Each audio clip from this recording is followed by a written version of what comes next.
Panskura super speciality হাসপাতালে স্বাস্থ্যকর্মীকে ধর্ষণের অভিযোগ। ধৃত জাহির আব্বাস খানের একের পর এক কীর্তি ফাঁস। অভিযোগ, হাসপাতালে বসেই চাকরি বিক্রির কারবার ফেঁদেছিল জাহির। অস্থায়ী কর্মীর চাকরির জন্য তাকে দিতে হতো প্রায় 4 লক্ষ টাকা। সেই হয়ে উঠেছিল অস্থায়ী কর্মীদের বিগ বস।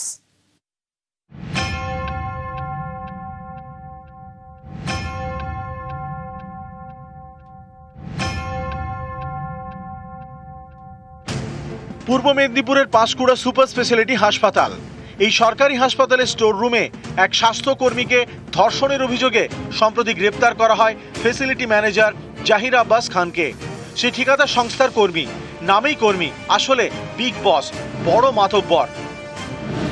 অভিযোগ, সরকারি হাসপাতালে বসে ঠিকা কর্মীর চাকরি বিক্রি করত জাহির। মাথা পিছু নিত প্রায় 4 লক্ষ টাকা। অভিযোগ, যারা কাজে যোগ্য নন তারাও টাকা দিয়ে চাকরি পেয়ে যেতেন। এভাবে চাকরি দিয়ে জাহির হয়ে উঠেছিল ঠিকা কর্মীদের বিগ বস। ঢোকার জন্য ও টাকা নিত। কত টাকা করে? 3.5-4 লাখ এরকম। কতজনকে এরকম নিয়োগ করেছে? এখানে ধরুন না 133 জন, তো 133 জনের ফার্স্ট যে 15 জন 45 জন প্রায় হবে, ওরা বাদে আর সবাইকে এতটা পরিমাণে মূল্য দিতে হয়েছে। মানে 133-এর 45 জন নলেজ থাকুক আর না থাকুক টাকা দিতে হবে। আপনারা কি ওকে ডাইরেক্ট দিয়েছিলেন টাকাটা? আমি ডাইরেক্ট দিইনি, আপনি কারো মাধ্যম হয়ে দিয়েছিলেন?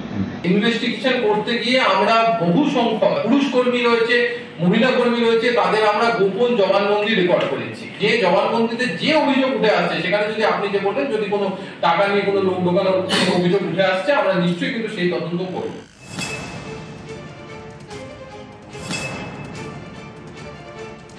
বড় নেতা, তৃণমূলের মাথায় হাত আছে, কদিন পরে জামিনও পেয়ে যাবে।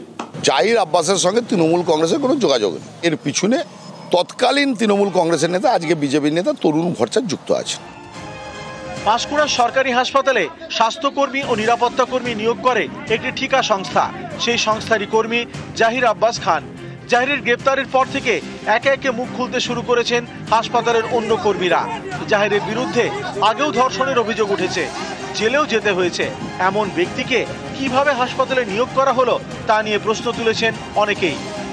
পাঁশকুড়া থেকে ক্যামেরায় সর্বানন্দ মিশ্রর সঙ্গে সুজিত ভৌমিক, নিউজ 18 বাংলা।